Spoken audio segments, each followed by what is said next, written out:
Yeah, so how things been going since we last had a chat? I'm sleeping a bit better. Okay, good. Yeah. The only thing is, I'm just worried about with the depot shot. Yeah. What's the deal with the depot shot? I'm putting on like bulk weight. Okay, tell me more about that. Well, since I went into hospital, I went in, I weighed 52. Okay. I'm now about 90 something. Sure. How tall are you? 6'4". Okay, so you're a pretty tall guy. Yeah, 50 kilo would be very, very, very skinny for you. It was fairly skinny, but I normally sit around 60, 65. Okay, but that would still be underweight, right? Would you say? Well, it's still slightly underweight, I guess. Yeah. So, but don't you think that depot's gotten you more to a healthy weight then? Because at the moment, looking at you, you don't look. I'm not fat or anything, but like I'm getting there. That's what I'm worried about. Oh, okay, you mean like, so if your weight continues to go up, then you're Yes. scared that you might end up overweight. Yeah, and then I'll end up back in hospital again because when I start putting weight on, I just go, look, that's enough, and I'll stop eating.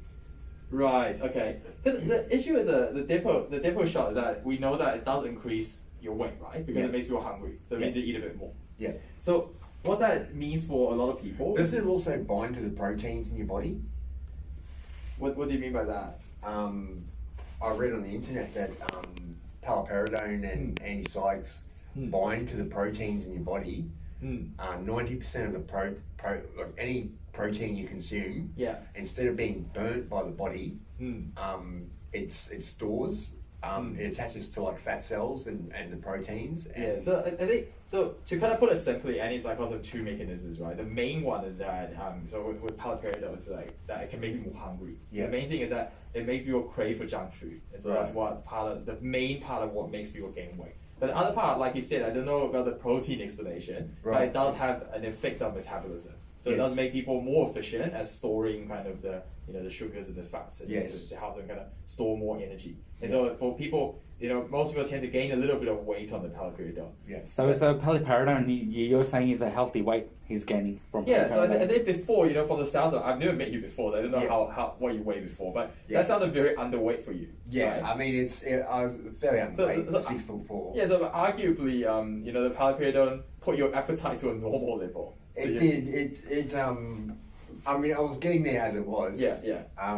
But the injection just like when I got put in hospital, because you eat 3 meals a day. Yeah. I normally eat like 1 meal a day. Okay. So, because I think 3 meals are healthy, right? Like that's how much you're normally supposed to eat. Yeah. And I think what we can do is we'll watch it, because I think from where you were to now, right, the paliperidone arguably has put you in a better, kind of physical healthy weight, right? Yeah. So that's actually a good thing. But if you're scared that it might, continue onwards, it might go to the overweight range. Yeah. What we can do is, we can continue to weigh you and see how things go. Yep. If you're running into the risk of, you're actually gaining too much weight and you're getting into the overweight range, then we can look at changing the medication or doing, kind of putting in interventions. Is there one that makes you not gain so much weight?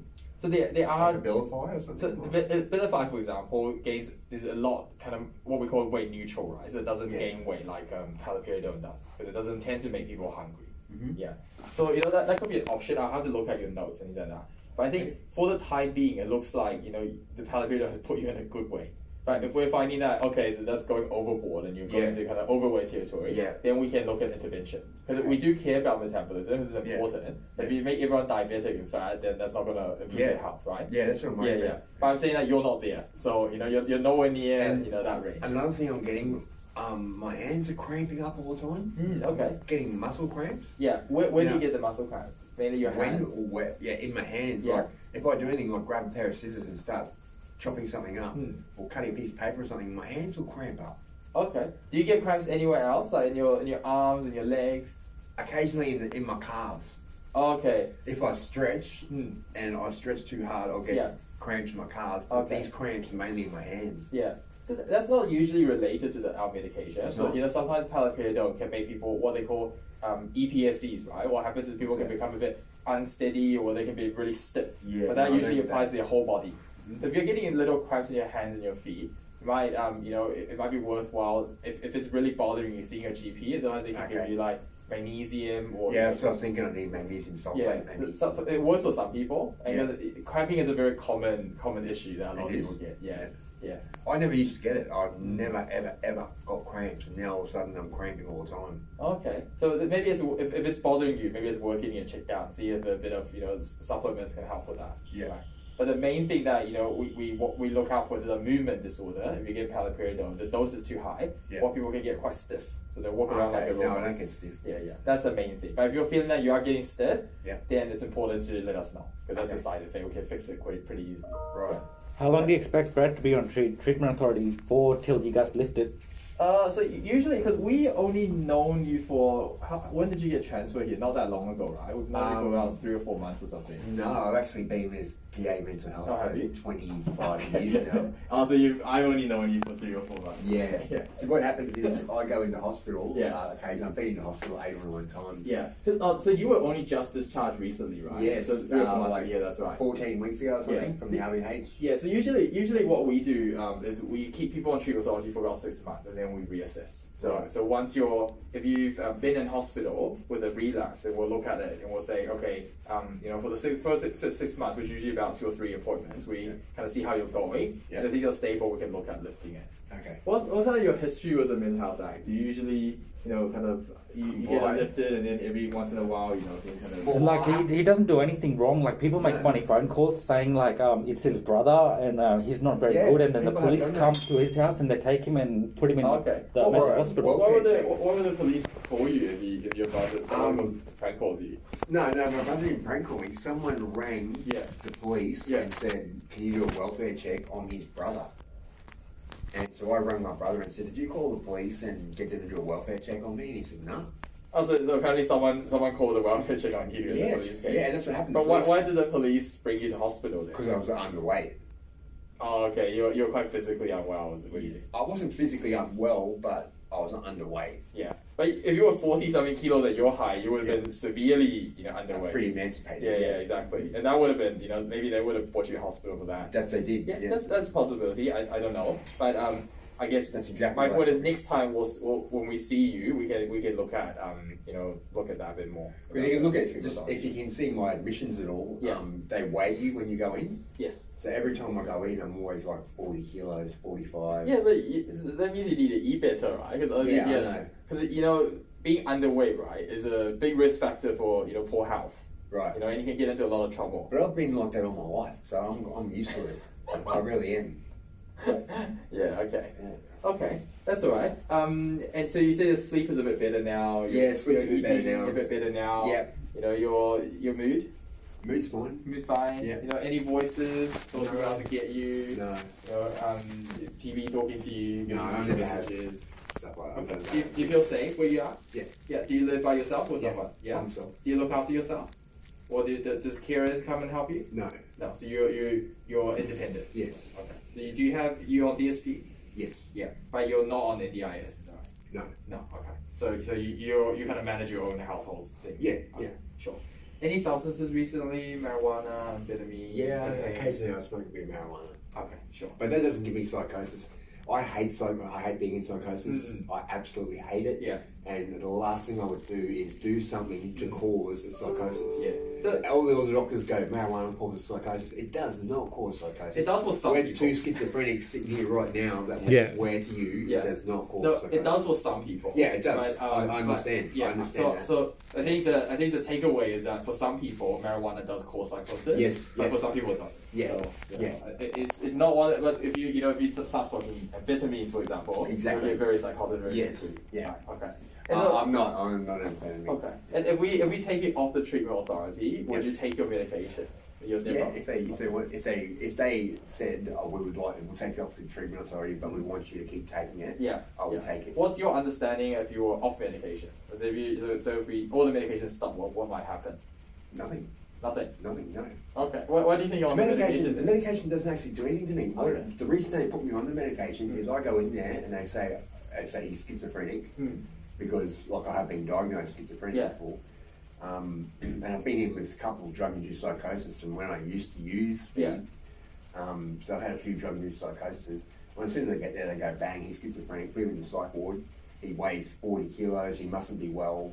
Hmm. And that's what happens, I get put in for a month every time. Yeah. And I stay the whole month because I'm so Yeah. underweight. But what we're worried about is if the medication stops, right? Yeah. You could have psychotic symptoms. You could become quite medically Okay. unwell if Yeah. you not eating and things like that. Yeah. And obviously, if someone finds you 40 kilos, in your house with your height, and having a bit of psychotic symptoms, they'll be very worried about you. Yes. Right. Yeah. And so the medication's intent is to keep you well, keeping that not happening. Yeah. So you can function at a normal level and keep yourself well. Things like that. Yeah. And so the risk I think we have with medication stopping it is that you could become quite unwell. Right. And so I think the important thing to know in the future, even if the treatment methodology is taken away, we'd be quite worried if you stop your medication. Right. And so that might be if someone sees you unwell again, they might put you on treatment methodology for a longer period. Yeah. Right. Does that make sense? Yes, it does. Okay. Any thoughts about hurting yourself or other people? No? Okay. Good. Is there anything else you want to talk to me about today? No, that's it, really. No, I had one question though. Since you see a lot of patients that are schizophrenic, has any single patient ever asked you about targeted individuals by any chance? So targeted individuals? Targeted individuals, have you heard about them? What does that mean? There's a group of people that just get targeted and bullied, and it's an internet term? they play mind games with them, and then they start displaying symptoms of schizophrenia and stuff like that, and they don't know what's going on with them, so when they try to explain themselves, they're all over the place because of the way the targeting takes place. Yeah, because I think the thing about schizophrenia is that oftentimes when people come to hospital, right, with a lot of unexplainable symptoms, that's the first reaction people jump to. Yeah. And sometimes that can be revised. If there's more evidence that comes out, that's something else. Yeah. And we often find some people, for example, if you have a speech impairment, you're not very good at explaining yourself. Okay? So that doesn't mean that your experience is psychotic, right? So things can change, and like you said, there are multiple alternative explanations for these. Not always schizophrenia, which you find oftentimes it is. Yes, right. Yeah. Okay. Yeah. So it's not always the case. But schizophrenia affected 1 in 100. Is that right? Yeah. So it's about 1%. So it's quite common in the community actually. Yeah. It is common. Yeah. So 1% of the population. Right. Yeah. That's quite a large number. Is that of the world or just Australia? Or most places in the world have very similar stats. Right. And obviously there's variation, but then you always wonder, like, say for example in a third world country, do they undercount it because they're not diagnosing? Right. Yeah. Right? And is schizophrenia mainly drug-induced schizophrenia? Could be a lot of things. So is there even such a thing as drug-induced schizophrenia? So what happens if you use a lot of drugs that causes psychosis? Yeah. Those psychotic symptoms often, if you stay in that psychotic state for a long time, it can cause damage to your brain. Right. And so that drops your threshold of going into psychosis. Right. Eventually, when your threshold drops low enough, then you're naturally in a psychotic state unless you're treated, right? And that's when schizophrenia. And what number one form of psychoticism is schizophrenia, right? What does number one mean? So you have psychoticism as a branch. Yeah. And underneath it you have schizophrenia, paraphrenia.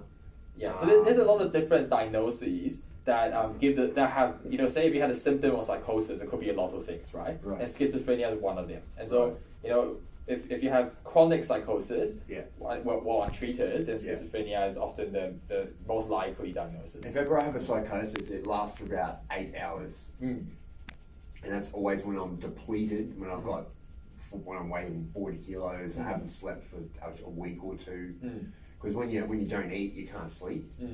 And so if you don't eat, you can't sleep, and you can't sleep because you haven't eaten. Yeah. And so it's just like a vicious cycle. You just keep on going. And there's a lot of things that could cause that, because starvation itself, right, can make you hallucinate. That's one thing. If you're very undernourished, right, you can become psychotic. That's one part. And the other part is that people who are psychotic often don't look after themselves, so they can become quite undernourished. Yes. Right. So there's a bit of a vicious cycle that goes on there. I think. Yeah, exactly. It's a bit of a vicious cycle, and that's why it's important from our perspective to keep people well. Because if you don't have those psychotic symptoms, then you're more likely to look after yourself. So regardless of what causes them, the main intent, right, is to keep you well, right? To make sure that you don't run into health or other troubles. Yeah, that's the main thing. Also, do you mind if I jump on the scale? Yeah, you can do that. I just want to see what I weigh now. Yeah. Okay. 71 is it? 71.9. I was like 88 last time they weighed me up. Okay, but I think there's some variability in scale. But recently they recalibrated all of them, so they should be pretty accurate now. So that should be accurate? Yeah. Okay, so that's a lot better. That makes me feel a bit better. I thought I was weighing 90 something. Because you're quite a tall fella, so even 90 something. Even 90 something would be a normal weight actually for you. Yeah. So arguably you're still a bit too skinny. Yeah. Okay. Fair enough. Okay. All right. Do you have any other questions? No, that's it. Thanks. No, you're a pretty good doctor. Better than the ones I'm seeing. You answer the questions and stuff. Well, we just want to get Brad's clinical report. Can that be arranged or? So you can contact the clinic, and then or the hospital have a process that you have to go through to get Does that have to be requested by But do you mean your MHRT report, or do you mean other reports? MHRT? I think yeah. Yeah, that gets automatically mailed to you. When you get out of hospital. No, so sorry, maybe it's another one. It's the one where the doctors ask you questions and make a note about you and stuff. Okay, if you want your clinical report, that has to be requested through, call the clinic or call the hospital. Okay. They can. Or the case manager. Yeah, I'm sure the case manager can figure it out. Okay. But if you want the MHRT report, that gets also the tribunal report that gets automatically mailed to you before the tribunal happens. Right. Yeah. Yeah. So you always have access to that. Yeah. Yeah. But for clinical notes, you have to go through the hospital privacy, whatever policy that they have. Yeah. So I got put on. I was already on a treatment authority from the PA hospital. Yeah. And then I got put on a treatment authority with the RBH. So they just get transferred. So what what that means is the same treatment authority. It just okay. means that we send it to, so RBH becomes the one with the jurisdiction. Right. And then now you're back here, they've sent it back. Exactly. Okay, cool. Okay. Yeah, so we hold your PTA at the moment. Yeah, we do. Okay, cool. Cool. Okay, cool. Excellent, man. Thank All you right. very much. Thank you for your time, mate.